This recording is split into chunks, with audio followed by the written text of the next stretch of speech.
예, 안녕하십니까. 예, 김재희입니다. 네. 오늘 이제 2020년 1월 셋째 주 금요일입니다. 아침에 출근하는데 좀 쌀쌀해서 옷을 좀 따뜻하게 입고 왔었는데, 여러분들 출근길은 어떠셨는지 모르겠네요. 혹은 지금도 뭐 출근하고 계신 분들도 있을 것이고, 댁에서 편하게 이제 시청하시는 분도 있겠죠. 네. 아무튼 뭐, 각자의 위치에서 재미있게 이제 이 아침 유튜브 라이브 즐기셨으면 합니다. 좀 더 경매 투자를 하는 데 있어서 좀 유익한 시간이 될 수 있는 짧지만 그런 시간이 되도록 노력하겠습니다. 예, 오늘 이제 주제가 경매 물건 1년에 70건을 한다고입니다. 한다 구. 예. 1년에 70건을 한다는 그런 이야기가 이제 어디서 나왔냐면, 이게 이제 최근에 저희 그 광주의 호남본부에 그 상담을 하신 분이 있는데, 지금 이제 교육을 받고 있는데, 그분이 처음에 이제 그런 그 상담을 왔어요. 본인이 어디선가 어떤 책을 읽었는데, 그 책의 저자가 1년에 70건을 했다, 뭐 그런 말을 했다는 거예요. 그게 가능하나? 그럴 수가 없는데, 라고 이제 제가 반문을 했더니, 이제 자기가 그 읽었던 내용을 막 이야기를 해주더라고요. 그러면서 자기는 근데 경매 고수가 아니고, 이제 처음 배워서 하는 사람이니까 아주 소박하게 1년에 10건만 자기는 하고 싶다라고 이야기를 하는 걸 들었습니다. 좀 황당하죠. 지금 우리 이제 방송을 들으시는 분들은 그래도 조금 아시니까, 내용을 아시니까 그런 거는 없다라고 하시겠지만, 실제로도 또 사실은 그렇게 일이 되진 않는 거죠. 1년에 70건을 고사하고라도 1년에 10건을 사고 판다는 것은 현실적으로 어떻습니까? 현실적으로 맞지 않다. 그 좀 뭐랄까, 조금만 생각을 해보면 될 건데, 사람들이 그렇지 않아서 그런 어떤 뭐랄까, 감언 이설에 속아서 넘어가는 사람들이 있다라는 그런 생각이 좀 들어서 오늘 아침 주제로 이제 이걸 좀 잡아봤어요. 1년에 10건도 하기가 힘든 현실인데 어떻게 그런 생각을 할까? 1년에 10건을 하기 힘들다는 것은 뭐냐면, 1년에 10건을 살 수는 있죠. 뭐가 되면, 본인의 투자금이 되면, 돈이 있으면 할 수 있다는 거죠. 근데 그렇게 돈이 여유가 있는 사람들이 많지 않기 때문에 사실은 어려운 것이고, 더 문제는 사고 판다는 거. 사고 파는 거를 1년에 10건을 한다? 10건도 힘든데 70건을 한다고? 말도 안 되는 거죠, 말도. 정말로. 자, 그래서 경매라는 게 어떻게 진행이 되고, 어떻게 시작돼서, 네네, 어서 들어오세요. 어떻게 흘러가는지를 조금 한 번 더 아침 시간에 짚어봐야겠다 해서 제가 오늘 주제로 한번 삼아봤어요. 자, 경매라는 건 누구하고 시작됩니까? 경매라는 건. 경매는 저는 항상 설명을 할 때, 경매는 뭐다? 경매는 세모다. 삼각형이죠? 삼각형이 모여서 시작된 게 경매다라고 항상 설명을 드리거든요. 자, 결국은 누가 누구한테 돈을 빌려주고 빌리고, 그거죠. 채권자, 돈을 빌려준 사람이 있으면 돈을 빌리는 채무자가 있죠. 이 둘 간의 채권 채무 관계 속에서 돈을 못 갚으니까 누구한테? 법원한테 돈 좀 받아주세요 라고 채권자가 이야기를 해서 시작되는 게 법원 경매라는 겁니다. 그러니까 어때요? 이런 물건들은 전국에 어디나 뭐 산지에 있지만, 이 물건을 내가 딱 원하는 지역에, 원하는 위치에 이런 물건이 나올 수는 없다는 거죠. 그렇죠? 쉽게 나올 수가 없는 거예요. 왜? 채권 채무 관계 속에서 채권 채무가 원활하지 않았기 때문에 나오는 물건이니까. 그러니까 전국 어디서 나올 수 있지만, 전국에서 내가 딱 마음에 드는 자리에 있는 물건을 선택하기는 힘들다는 거죠. 그 점을 좀 아셔야 돼요. 근데 이렇게 해서 누구한테? 법원한테 결국 팔아달라고 이야기를 하는 거고, 이 사람들은 누굽니까? 파는 사람, 생산자죠. 생산자. 누구의 부동산을? 채무자의 부동산을. 물론 동산도 있겠지만 우리가 이제 주로 이야기하는 게 뭐니까? 부동산이니까. 채무자의 부동산을 가지고 시장에 내놓는 거예요. 그게 법원 경매 시장이죠. 그러면 여기에 오는 이거는 생산자니까 누가 있어야 돼? 역시 사는 사람이 있어야겠죠. 소비하는 사람이. 소비자. 그게 누구야? 바로 여러분이죠. 나 자신. 경매 누구? 투자자. 경매 투자자가 이 시장에 들어와야 되는 거예요. 근데 이 시장에서 그냥 내놓으면 되겠어요? 그냥 내놓으면 누가 잘해줘? 여기서는 왠지 뭐 친절하게 해주는 건 없죠. 어디에 비해? 일반 부동산에 비해. 부동산 어때요? 부동산 중개인이 이렇게도 하고 저렇게도 설명하면서 거래를 성사시키기 위해서 친절하게 하는 부동산들이 요즘엔 좀 많이 있죠. 그렇게 하는 거죠. 근데 여기는 안 되니까 뭘 해? 바겐시, DC, 디스카운트 아무 말 안 해도 한 달에 한 번씩 20%에서 30% 깎아주는 시장. 그러니까 꽤 매력이 있죠. 이거를 예전에는 신문에 보여줬지만 지금은 인터넷에 많이 광고를 하고 있죠. 법원 경매정보 사이트에도 나와 있고 각종 유료 사이트에도 물건들이 쭉 나와 있죠. 경매 물건들이. 그걸 보고 일반 소비자들이 여러분들이 와서 소비를 하는 겁니다. 이게 뭡니까? 이렇게 해서 이렇게 겨우 이렇게 해서 나온 물건을 하나 사는 겁니다. 이렇게. 네. 이렇게 하나 사는 거야. 근데 이거는 뭐야? 사는 거야, 사는 거. 이건 사는 것. 사는 거니까 어때요? 경매 물건은 많이 나와 있으니까 내가 잘 물건을 검색하고 또 내가 많이 시도를 잘 해가지고 물건을 수익률을 잘 뽑아서 사면 되는 거죠. 근데 사고 난 다음에 뭐 한다? 판다. 파는 거. 근데 파는 거는 내 마음대로 할 수 있나요? 그럴 수가 없죠. 지금 한 번이라도 물건을 사서 팔아보신 분이 있다면 아실 것이고, 아직 이제 배운 지 얼마 안 돼서 물건을 사기만 했으면 파는 과정을 안 거쳐봤으면 잘 모를 건데, 이게 파는 과정하고 비슷한 과정이 또 뭐가 있습니까? 전세나 월세를 내는 과정이 있죠. 전세나 월세를 내주는 과정. 그게 내 마음대로 됩니까? 어디? 쉽게 되시는 분도 있지만 잘 안 되는 분도 많아요. 그게 현실입니다.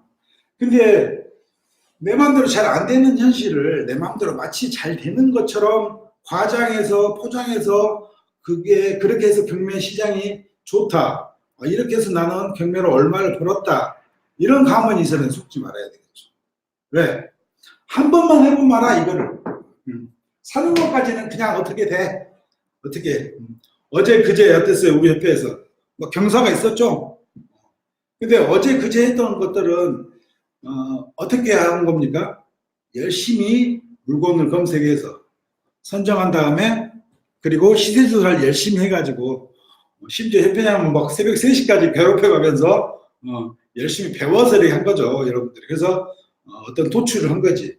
입찰가를 도출을 해서 산 건데, 그거는 일반적으로 일반적인 경매 시장에서 볼 수 있는 건 아니고 저희 협회만의 이제 독특한 교육 방식을 배우시고 그 배우신 대로 같이 따라 해보고 결국 입찰까지 해서 낙찰까지 받은 케이스죠. 어제 그제 케이스들이.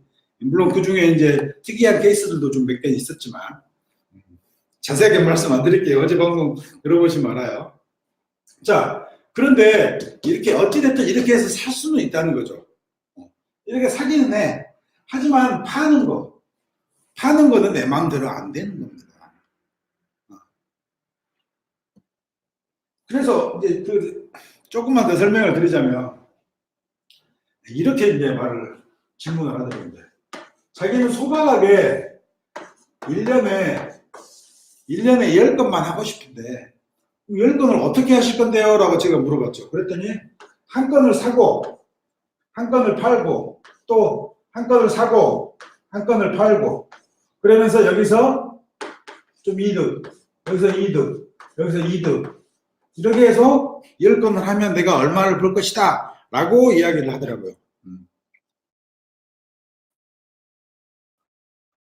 금액까지 말씀 안 드릴게요. 좀 황당했으니까 제가. 자, 근데 이 구조가 됩니까? 안 된다는 거죠. 한 건을 사서 한 건을 파는 게 누구의 계획이야? 본인의 계획이고, 자, 한 건을 사는 데까지, 이 물건을 사는 데까지는 그냥 예를 들어 오늘 샀다고 하죠. 1월 며칠? 오늘 17일이죠. 17일 맞죠? 17일에 샀어. 오늘 낙찰 받았어. 어제 낙찰 받으신 거, 그제 낙찰 받으신 거야. 그러면 이거를 허가가 날 때, 내가 허브 결정이 나야 되죠. 그게 통상 며칠이에요? 7일, 7일에서 14일이야. 그러니까 이제 날짜를 쓰면 헷갈려요. 14일이라고. 하여튼 14일. 14일 후야. 그죠? 14일 후.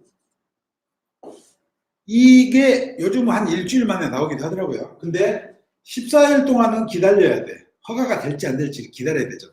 그리고 잔금을 내는 날짜 같아요. 30일이죠? 3일이라고 써있네. 30일. 그러니까 두 개를 플러스하면 어떻게 됩니까? 총 45일. 기본적으로 물건을 경매시장에서 물건을 하나 사면 내가 잔금을 치를 때까지 걸리는 시간이 한 달 반 정도 걸린다는 거죠. 조금 줄여서 한 달 걸린다는 거야. 내가 돈이 준비가 돼 있거나 혹은 대출에 대한 연계가 잘 돼서 잔금을 치르는 게 14일 이때 내가 허브 결정이 난 다음에 내가 바로 낼 수 있으면 좋겠지만 그건 또 현실적으로 힘든 일이니까 통상 그러니까 45일 한 달 반 정도가 걸리거나 혹은 조금 더 돈이 잘 제가 준비가 돼서 본인이 30일 만에 끝낸다 하더라도 1월 17일이면 2월 17일에 끝나는 거죠. 그러죠. 그러면 이거를 만약에 물건이 좀 지저분해. 그러면 어떻게 해야 돼? 수리를 해야겠죠. 근데 그런 거 다 없이 깨끗하다고 쳐. 아주 좋아. 어제나 그제 우리 협회에서 낙찰받은 거 보면 물건이 깨끗하고 좋은 것들이더군요. 자, 근데 이거 깨끗하고 좋은 거였다 쳐. 그래서 이걸 팔아. 그러면 기본적으로 어떻게 해야 돼? 시간을. 한 달은 줘야 할 거 아니야. 한 달은. 3월 17일. 그러면 이 안에 팔리냐 이거지. 근데 팔리지 않는다는 거죠. 제가 이렇게 이제 날짜를 써가면서 설명을 해드렸어요. 여러분들이 이제 이해를 하셨을 거예요. 이미 이전에. 이렇게 하면 자 하나를 사고 파는 데까지 며칠 얼마나 걸려요? 2달이 걸리죠. 2달. 그러면 1년 동안 하면 그냥 2달을 그냥 이 계획대로 이 계획대로 되지도 않는데 이 계획대로 한다고 쳐도 1년에 5건을 하는 거죠. 겨우 5건 정도 할 거 아니야. 6건이나. 근데 한 번에 2건을 했다 쳐. 그래서 하면 10건이 되겠죠. 12건이 되겠죠. 근데 또 하나 문제가 있죠. 뭐죠? 이때 예를 들어 1억에 낙찰 받았다고 칩시다. 그러면 여기 팔 때 최소 뭐 한 자기는 건당 뭐 5천만 원 이렇게 생각한다고 하더라고요. 그러면 1억 5천. 이렇게 사서 1억 5천을 파는 거야. 이걸 매 2달마다 계속 한 번씩 해야 돼.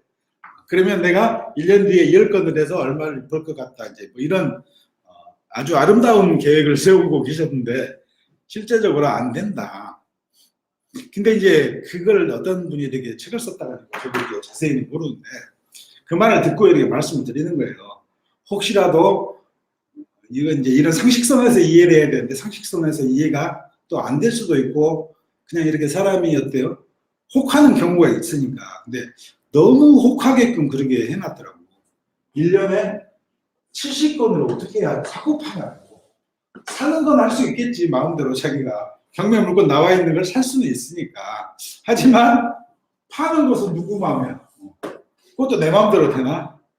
내 마음대로 안 된다는 현실을 조금만 이렇게 들어보면 할 건데 이제 그거를 좀 모르고 이렇게 혹하시는 분들이 있어서 그런 거를 이제 좀 뭐랄까 깨우쳐 드린다거나 할까? 아니면 그런 것은 현실이 아닌 공상과학이다 라고 말씀드리는 차원에서 오늘 이걸 주제로 좀 삼아봤어요. 1년에 70건이 될 수도 없죠. 자, 조금 이제 아시겠죠? 내용을. 그래서 이제 마지막 정리 한번 해볼게요. 시장은 원래 이렇게 생겼다, 이렇게. 왜냐면 왜 이 이야기를 하냐면, 게다가 이거를 본인이 원하는 지역에 사서 이렇게 한다고 하더라고요. 아니면 조금, 뭐랄까, 물건 거래가 빈번하게 날 수 있는 만. 그러니까, 어떤, 시장이 좋은 시장이죠. 아직 변두리 이런 데 아니고, 좋은 데서 사고 팔고를 1년에 10건. 아시겠죠? 무슨 말인지. 그러니까, 근데 좋은 거를 살 수가 없는 거야. 왜? 자기가 마음에 드는 거야. 왜? 채권 채무 관계에 의해서 실제로는 시장에 나오는 거고, 이게 전국에 여러 각지에 있는 물건이 있지만, 실제로 내가 딱 마음에 들어하는 지역에 원하는 위치에 그 물건은 나올 확률이 1년에 한 건, 혹은 2년에 한 건도 보기 힘들다. 근데 그거를 어떻게 할 수 있느냐? 없다는 거죠. 자, 근데 이렇게 물건이 나왔어. 그럼 이걸 누가 사줘야죠. 내가 와서 샀어. 이거는 뭐야? 어디까지야? 사는 것까지. 소비하는 것까지다. 소비한 다음에 향후에 이제 판매를 해야 되는데, 그거를 한 달에 한 번씩 판다? 아, 그거는 힘들다. 이렇게 설명하니까 어때요? 1년에 10건도 힘들죠. 그런데 이제 70건을 하셨다니까, 물론 그분이 혼자 하진 않았겠죠. 혼자 하진 않았을 것 같은데, 사실적으로 공상과학에 가까운, 뭐랄까, SF 소설 같은 그런 책이었나, 그런 생각이 듭니다. 저는 책 제목도 모르고 뭐 저자가 누구지도 잘 몰라요. 근데 상담하러 오신 분의 그 말씀이, 그런 책을 읽어서 자기가 거기에 그걸 보고 경매 시장이 좋은 걸 알았고, 경매에 부푼 꿈을 안고 1년에 10건을 사고 팔아서 자기도 어느 정도 원하는 부를 축적해 가야겠다, 이런 식으로. 그러니까 그게 이제 작게 말해서 1년에 10건인지 그거를 이제 계속 한다는 거야. 계속. 그러니까 이제 1년에 10건씩을 한 10년씩 하면 뭐 자기 뜻대로 하면 되겠지만, 실제로는 그게 됩니까? 안 되는 시장이다, 이게. 그래서 이걸 이렇게 좀 자세하게 설명을 이렇게 저도 드렸고, 또 혹시라도 지금 교육받으시는 분들은 그럴 일이 없겠지만, 그래도 한 번 더 짚고 가는 의미에서, 그리고 또 불특정 다수의 이제 분들이 유튜브는 보시니까, 실제로 시장은 이런 식으로 형성이 되고, 이런 상황에서 하나를 사면 하나가 팔 때까지 걸리는 게 통상 한 달 반이 걸리는 거고, 잔금을 치른 데까지, 내 걸로 만드는 거, 잔금을 치르는 데까지가 한 달 반이 걸리고, 또 그 이후에 또 과정이 있죠. 명도도 있죠. 수리도 좀 할 거 있으면 해야겠죠. 그리고 나서 매매를 해야 되는 건데, 그렇게 잘 안 되더라. 우리 그 협회에 나와 있는 책 중에 경매 성공비법이라는 책 다 뭐 읽어보시는 분들이 있을 겁니다만, 그 책에 보면 이제 협회장이 그동안 20년 동안 하면서 했던 거를 몇 건을 소개로 해놓은 거거든요. 근데 그것도 원하는 대로 뭐 되고 안 되고 그러지 않았어요. 잘 원하는 대로 사고 팔고는 잘 안 됐지. 뜻하지 않게 팔게 되는 경우도 있었고, 뜻하지 않게 계속 오랫동안 갖고 있는 물건도 있어요, 현재. 그런 겁니다. 내놨는데, 실제로 시장에 내놨는데 그 물건이 원하는 대로 팔리지 않는 경우가 오히려 더 많고, 뜻하지 않게 그냥 우연찮게 빠른 기간에, 단기간 내에 팔리는 경우가 있습니다.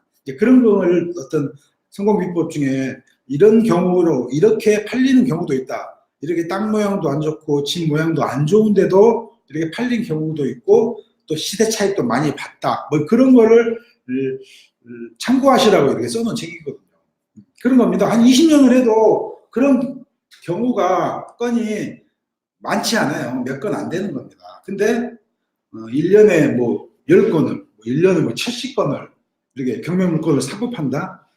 말도 안 되고, 일반적인 부동산 시장, 경매가 아닌 일반적인 부동산 시장에서도 뭐 70건을 혼자서 사고 팔고 이렇게 할 수 있는 건 없습니다. 더더군다나 그걸 이제 개인으로 하면 무조건 바로 어떻게 돼요? 국세청에 이제 표적의 대상이 되죠. 근데 법인 투자, 이제 법인으로 한다고 하더라고요. 법인으로 해도 어때요? 법인으로 해도 그건 투자의 대상이 됩니다. 표적이 되는 거예요, 국세청에. 저기는 왜 저렇게 많이 사고 팔지 하고 떠들러 보게 돼 있어요. 거기서 이제 발생하는 양도 차익이나 뭐 이런 것들을 제대로 세금 신고하지 않으면 문제가 되는 겁니다. 그렇지 않겠습니까? 1년에 10건만 사고 팔아도 국세청이 그냥 눈을 부릅뜨고 이렇게 볼 수밖에 없어요. 특히 개인 같은 경우에는 그렇다는 겁니다. 법인도 거의 비슷합니다. 실제로 그렇게 부동산을 사업하는 경우가 않거든요. 특별 몇몇 회사를 빼고는 일반적인 회사에서 그런 경우도 없고, 또 더더군다나 개인은 더 그게 좀 힘듭니다. 지금 방송 잘 나오고 있나요? 연결이 불안정하다고 갑자기 나오네. 뭐 아무튼 그렇습니다. 그러니까 잘 나오나요 지금 방송이? 아무튼 그런 건 없다. 경매시장에 들어와서 경매로 돈을 벌고 큰 꿈을 이뤄 나가는 건 좋지만, 그거는 어떤 스텝 바이 스텝 단계를 좀 밟아가면서 하는 거고, 그 단계가 그냥 하는 게 아니고 저희 협회에서 스파레주에서 교육하는 것들, 또 다른 것들을 통해서 하는 그 교육을 통해서 그 과정대로, 거기서 나오는 투자 과정대로 쭉 나가는 거지, 그 과정을 거치지 않고 한다는 것은 잘 나온다고 해.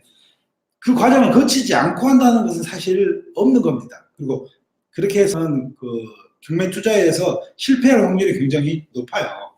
잘 되지도 않고. 그런 분들을 많이 봤거든요. 또 그런 다른 데서 배워서 그렇게 실패해서 이쪽 저희 협회 쪽으로 오신 분들이 의외로 좀 많이 있습니다. 그래서 이제 말씀을 드리는 건데, 아무튼 경매 물건을 내 마음대로 한다, 내 마음대로 뭔가 모든 일이 된다, 이거는 일단 버리셔야 된다. 그 생각은 그냥 우리가 살아봐도 알잖아요. 평소에도 내 뜻대로 잘 안 된다는 거 잘 알잖아. 근데 왜 유독 이 경매 시장에만 와서 내 뜻대로, 자기 뜻대로 잘 될 거라 그런 생각을 하는지 조금 의아스럽긴 한데, 그런 것은 없다. 아시겠죠? 오늘의 이제 그 포인트입니다. 세상은 내 뜻대로 돌아가지 않는다. 그러니까 어떻게 해야 돼? 맞춰서 해야죠. 잘 맞춰서 해야 되고, 그 상황에 따라서 잘 자기가 순응하면서 대응할 수 있는 그런 기지들을 좀 발휘하고, 그런 능력을 좀 키워가는 거죠. 이번에 할 거 했다며? 그게 이제 혼자만 하지 말고 같이 좀 하자. 싫은데 세상은 혼자 사는 거야. 이런 시세조사가 필요하겠지 우리 대안아. 필요하지. 먼저 스마트폰에 독이안의 경매영화를 쳐봐. 언제 어디서나 법원 경매를 공부할 수 있어. 진짜로. 이론만 배우고 끝나는 거 아니야? 나한텐 실무 지식이 절실해. 물론 기초부터 실전까지 마스터할 수 있어. 오마이 스파레죠. 이런 걸 너만 혼자 알고 있었단 말이야? 그럼 나도 이제 경매왕이 될 수 있는 거야? 우리 같이 도전해보자. 아세이 독이안의 유세이 경매왕. 독이안의 독이안의 경매왕은 대한공경매사협회가 운영합니다. covid.co.kr 02888-0704